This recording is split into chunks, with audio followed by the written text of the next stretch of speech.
اے موسیٰ میں چاہتا ہوں ان دونوں بیٹیوں میں سے ایک کی تجھ سے نکاح کر دوں. بیٹی کہہ رہی ہے ان کو ملازمت پہ رکھ لیں. باپ نے کیا آفر کر دی؟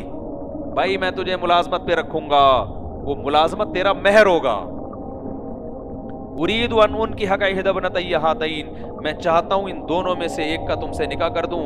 الا ان تأجرنی ثمانی حجج, اس شرط پہ کہ آپ میرے پاس 8 سال بکریاں چراؤ گے. میرا کاروبار کیا ہے؟ یہ بکریاں ہیں. آپ کو بھی روزگار مل جائے گا اور آپ کو بیوی بھی مل جائے گی اور مجھے داماد. اب ہم ہوتے ایسے موقع پہ ہم کیا کرتے؟ ہم کہتے ہیں اچھا میں اپنی ممی کو فون کر رہا ہوں پہلے. ایکچولی ہم خاندانی لوگ ہیں, میرے چاچے 10-15 چاچے ہیں, 18-20 چاچیاں ہیں, اور پھر ماموں ہیں, پھپھے, اور جو ہمارے خاندانوں میں بیڑا غرق ہو رہا ہے. گرل فرینڈ بنانے کے لیے کوئی چچا سے مشورہ لیتا ہے؟ باپ سے پوچھتا ہے؟ میں نہیں کہہ رہا شادی کے لیے باپ سے نہ پوچھیں, مگر اتنا لمبا تو نہ کھینچے نا اس کو. اور ایکچولی یہ ایسا ہے کہ ابھی تو میں آپ کو ایکچولی ابھی اسٹیبل تو ہو جاؤں, میں ابھی تو مسافر ہوں, میں پہلے کچھ پیسے کماؤں گا, پہلے اپنا گھر بناؤں گا, اپارٹمنٹ خریدوں گا, پھر اس کے بعد ایکچولی شادی کوئی بچوں کا کھیل نہیں ہے. اسی پروگرام میں نا میرے ساتھ کے جتنے دوست تھے نا سب بڑھ گئے ہیں سوائے چند ایک. جب میں بالغ ہوا نا میں نے کہا پیسے ہیں نہیں ہیں, شادی کرو, پیسے بھی کماؤ, دونوں کام ساتھ ساتھ کرو, بچے بھی پیدا کرو, دوسری بھی کر لو, پھر تیسری بھی کر لو. سب کچھ ہوتا چلا گیا. آج آپ کے سامنے بیٹھا ہو. کوئی سورس آف انکم نہیں تھی, سورس آف انکم بھی بن گئی. کوئی کام کسی وجہ سے روکنا نہیں ہے. آپ اگر کہتے ہو نا پہلے پیسہ آئے گا بعد میں شادی ہوگی, تو نہ پیسہ آئے گا نہ شادی ہوگی. جو رشتہ میسر ہے کر لو, پیسہ بھی کماتے رہو بیٹھ کے. تو موسیٰ علیہ السلام نے فوراً یہ بھی نہیں کہا موسیٰ علیہ السلام نے اچھا میں استخارہ نکالتا ہوں. ہمارے یہاں 6 مہینے استخارے نکل رہے, نیلا آ گیا, کالا آ گیا, پیلا آ گیا. جیسے ہی لڑکیوں کے باپ نے کہا نا ان دو میں سے ایک کی میں آپ سے شادی کرتا ہوں, بشرطے کہ آپ 8 سال بکریاں چرائیں, اگر 10 سال چرا لیں تو یہ آپ کی طرف سے, یہ غریبی ہے.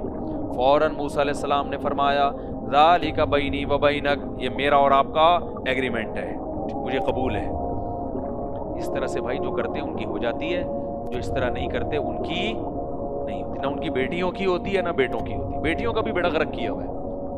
داماد کو ایسا اب تو لیبارٹری ٹیسٹ رہ گیا بس داماد کا, اس کے گردے چیک کرو ٹوٹل 2 ہیں بھی کہ نہیں ہے, پھیپڑے چیک کرو, کورونا وائرس تو نہیں گیا بھائی. اتنا زیادہ پنچایتیں بھائی. چند چیزیں دیکھو بیسک ہے, شریف آدمی ہے یا نہیں ہے, کسی بڑی بیماری میں نہ ہو, اور کوئی کرمنل ایکٹیویٹی کو چھٹے وٹے نہ لگاتا ہو. 2-4 چیزیں دیکھ لی بس صحیح ہے, بس زیادہ نہیں پنچایتوں میں جایا کرو. ہاں کفو ہونا چاہیے, پیرالل ہونا چاہیے. ایسا نہ ہو کہ ڈاکٹر لڑکی ہے اور 6 پاس سے اس کی شادی کر رہے ہو, تو پھر یہ پیرالل جب نہیں ہوتا نا تو غلط ہے. تو موسیٰ علیہ السلام نے فوراً کہا مجھے یہ آفر قبول ہے, فوراً نکاح کر لیے موسیٰ علیہ السلام نے. قرآن کہتا ہے بس جلدی سے یہ رکو جلدی پڑھ لیتا ہوں. فلما قضا موسیٰ الاجل, جب موسیٰ نے 8 سال یا 10 سال پورے کر لیے, وسار بأہلہ, پھر اپنی زوجہ کو لے کر مصر واپس چلے. ان کا ارادہ تھا اپنی ماں سے ملوں گا, 10 سال ہو گئے ماں سے دور, گھر ہے میرا وہاں, اور بھول بھلیاں ہو گیا ہوگا. تو فرعون کے ذہن سے سب کچھ نکل گیا ہوگا. پرانے کیس ہوتے ہیں نا ختم ہو جاتے ہیں, بھول بھلیاں ہو گیا. وسار بأہلہ, اپنی اہلیہ کو لے کر چلے. آنس من جانب طور نارا, کہتے ہیں یہ دسمبر یا جنوری کا مہینہ تھا, بہت سخت سردی تھی, مصر میں کڑاکے دار سردی پڑتی ہے. تو رات کو راستہ بھول گئے. دیکھو وہی اللہ ناکامی کے نقشوں میں کیا کرتا ہے, جاتے ہوئے راستہ نہیں بھولے, واپسی پہ راستہ بھول. اب تو زیادہ ٹینشن ہے نا, بیوی بھی ساتھ میں ہے اور شدید سردی ہو رہی ہے, بہت سخت سردی پڑتی ہے مصر میں, ٹھنڈا ملک ہے. تو راستے میں شدید سردی اور راستہ بھول گئے. آنس من جانب طور, جب کوہ طور کے قریب پہنچے تو وہاں آپ کو آگ نظر آئی. قال لأہلہ, اپنی زوجہ سے کہا, امکثوا, یہاں ٹھہرو, انی آنست نارا, مجھے آگ محسوس ہو رہی ہے. آگ کا ہونا آبادی کے ہونے کی علامت ہوتا ہے, اور آبادی سے اکثر راستے کا پتہ چل جاتا ہے. آنس من جانب طور نارا لعلی آتیکم منہا بخبر او جذوۃ من النار, میں وہاں سے کوئی خبر لے آؤں گا کہ راستہ کدھر ہے, یا آگ کا شعلہ لے آؤں گا. اس سردی میں ہم اس آگ کو جلا کے اپنے آپ کو گرم کر لیں گے, سردی سے بچنے کا انتظام ہو جائے گا. تو طلون, تاکہ ہم اس آگ سے ہم گرمی حاصل کر لیں. فلما اتاہا,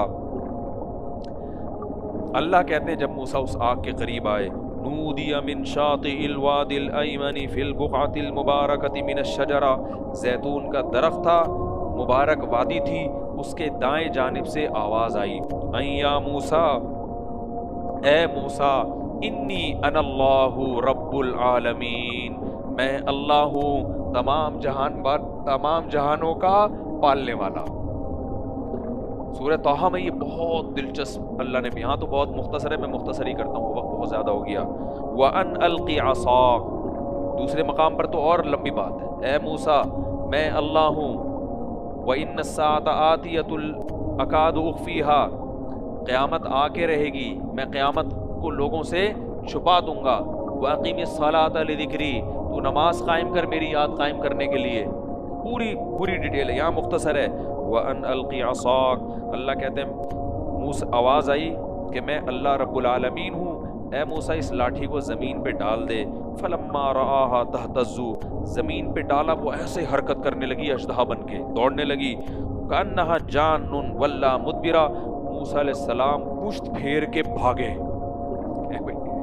حالانکہ موسیٰ کے دل میں اللہ نے ڈال دیا کہ میں, ان کو یقین آ گیا کہ اللہ ہی ہے, تو لاٹھی کا سانپ بننا تھا اور موسیٰ علیہ السلام کا وہاں سے پیٹ پھیر کے بھاگے.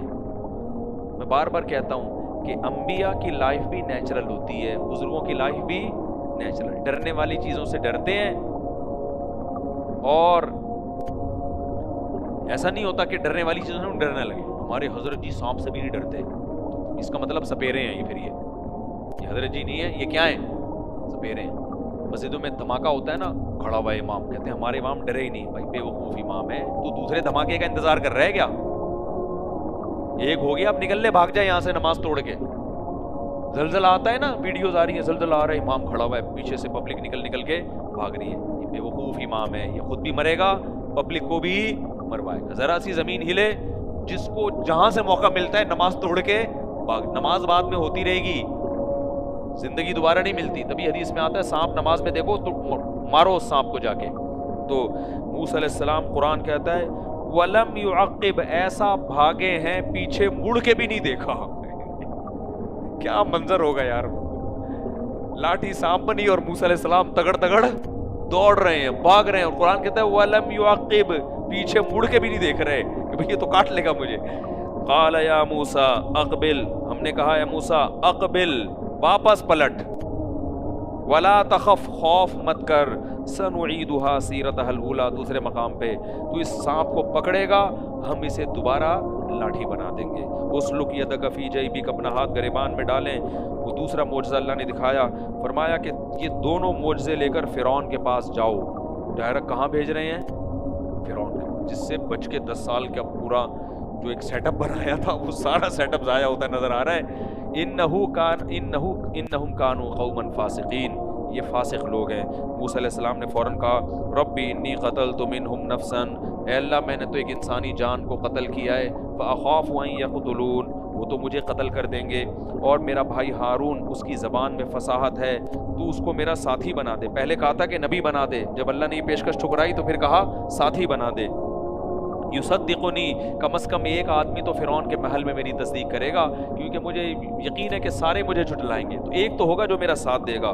قال سنشد عضدک, اللہ کہتے ہیں ہم نے کہا اے موسیٰ ہم تیرے بازو کو تیرے بھائی کے ذریعے مضبوط کر دیں گے. میں قرآن کی بلاغت پہ حیران ہوتا ہوں. الفاظ قرآن کے جو سلیکشن آف ورڈز ہے وہ بڑا خاندانی ہے. سنشد عضدک باخیک, اے موسیٰ تیرے بازو ہم مضبوط کریں گے, کس کے ذریعے؟ تیرے بھائی کے ذریعے. اور وَنَجْعَلُ لَكُمَا سُلْطَانًا, دلائل کی دنیا میں تیرا پلڑا بھاری رہے گا. بِآیَاتِنَا أَنْتُمَا وَمَنِ اتَّبَعَكُمَ الْغَالِبُونَ, اور تو ڈر رہا ہے کہ تو تو کمزور ہے, میرے معجزوں اور دلائل کے ساتھ تو اور تیرے بھائی کو جو فالو کرے گا غالب وہی آئے گا. جو تجھے اور تیرے بھائی کو فالو کرے گا نا غالب وہی آئے گا. قرآن کہتا ہے فلما جاءهم موسیٰ بآیاتنا بینات, جب موسیٰ واضح دلائل کے ساتھ آئے فرعون نے کہا یہ جادو ہے. اور پھر دعوت چلتی رہی، بالآخر فرعون نے کیا کہا، یا ایھا الملأ ما علمت لکم من الہ غیری، اے لوگو میرے سوا کوئی معبود نہیں ہے، اگر موسیٰ کا کوئی خدا ہے تو اے حامان تو سیڑھیاں لگا، آسمان پہ چڑھ کے اس خدا کو تلاش کرتے ہیں۔ کیسی بدتمیزی اور بد تہذیبی ہے یا نہیں؟ اتنے دلائل دیکھنے کے بعد کیا کہہ رہا ہے، اے حامان، وہ چمچے ہوتے ہیں نا اس کے، حکومت کے بہت سے چمچے ہوتے ہیں جو طاقت اور قوت کے نشے میں حکومت، ظالم حکومتوں کو بھی ساتھ دے رہے ہوتے ہیں، تو فرعون کے بھی چمچے تھے۔ تو فرعون نے حامان سے کہا، جا یار سیڑھیاں لگا، ہم اوپر چڑھ کے موسیٰ کے خدا کو دیکھتے ہیں، ہمیں تو وہ خدا نظر نہیں آ رہا۔ آج جتنے ایتھیسٹ یوٹیوب پہ ملیں گے نا آپ کو، وہ یہی کہتے ہیں، بھائی نظر کیوں نہیں آتا، وہ آ کے اپنے آپ کو دکھاتا کیوں نہیں ہے؟ تو فرعون نے بھی یہی دعویٰ کیا تھا۔ اللہ فرماتے ہیں وَاسْتَكْبَرَ هُوَ وَجُنُودُهُ فِي الْأَرْضِ بِغَيْرِ الْحَقِّ، فرعون نے اور اس کے لشکر نے تکبر کیا، ذرا سی موسیٰ کی دعوت پہ کان دھرنے کے لیے تیار نہیں ہو رہا، اور کیسی اوٹ پٹانگ باتیں، بھول گیا کہ کوئی زمین کا مالک اصل میں کوئی اور ہے۔ اللہ فرماتے ہیں وَظَنُّوا أَنَّهُمْ إِلَيْنَا لَا يُرْجَعُونَ، فرعون یہ سمجھ بیٹھا تھا کہ آخرت قائم نہیں ہوگی، ہم مر کے مٹی ہو کے ختم۔ دیکھو یہ وہ نظریہ ہے جس سے سارے فساد جنم لیتے ہیں۔ جب آپ آخرت بھول جاتے ہو نا، تو آپ سے بڑا شیطان پھر دنیا میں کوئی نہیں ہے۔ بس دو آیتیں رہ گئی ہیں، فَأَخَذْنَاهُ وَجُنُودَهُ فَنَبَذْنَاهُ فِي الْيَمِّ، اللہ کہتے ہیں ہم نے اس سمیت اس کے لشکر کو پانی میں غرق کر دیا، اور دیکھو ظالموں کا انجام کیسا ہوا۔ وَجَعَلْنَاهُمْ أَئِمَّةً يَدْعُونَ إِلَى النَّارِ، ہم نے فرعون اور فرعونیوں کو امام بنایا، لیڈر بنایا، ایسا لیڈر جو لوگوں کو جہنم کی آگ کی دعوت دیتے تھے۔ اس سے پتہ چلتا ہے لیڈر دو قسم کے ہوتے ہیں، لوگوں نے لیڈر ہی کو فالو کرنا ہے، بغیر لیڈر کے دنیا میں کوئی قوم نہیں ہوتی۔ لیکن لیڈر دو طرح کے ہوتے ہیں، کچھ جہنم کی آگ کی دعوت دے رہے ہوتے ہیں اور کچھ جنت کی دعوت دے رہے ہوتے ہیں۔ اللہ کہتے ہیں میں نے فرعونیوں کو ایسا لیڈر بنایا، یدعون الی النار، جو لوگوں کو کس طرف بلا رہے تھے، آگ کی طرف، اور دوسرے مقام پہ قرآن میں آتا ہے کہ خود بھی جہنم میں گیا اور اپنی قوم کو بھی اپنے ساتھ لے کے جہنم میں دھکیل دیا۔ اگر خود ایمان لے آتا نا، قوم بھی ایمان لے آتی۔ اور آگے اللہ فرماتے ہیں وَأَتْبَعْنَاهُمْ فِي هَذِهِ الدُّنْيَا لَعْنَةً، جہنم کی آگ کا ایندھن بھی بنا، اور اس دنیا میں بھی اس کے پیچھے ہمیشہ کے لیے ہم نے لعنت چلا دی۔ آج دنیا میں کوئی بھی فرعون کا نام اچھے الفاظ سے نہیں لیتا۔ تو وقت بہت زیادہ ہو گیا ہے، اللہ تعالیٰ سے دعا ہے کہ اس واقعے میں جو اسباق ملیں، اللہ ہمیں ان کو سمجھنے کی اور اس پر عمل کی توفیق عطا فرمائے۔ وما علینا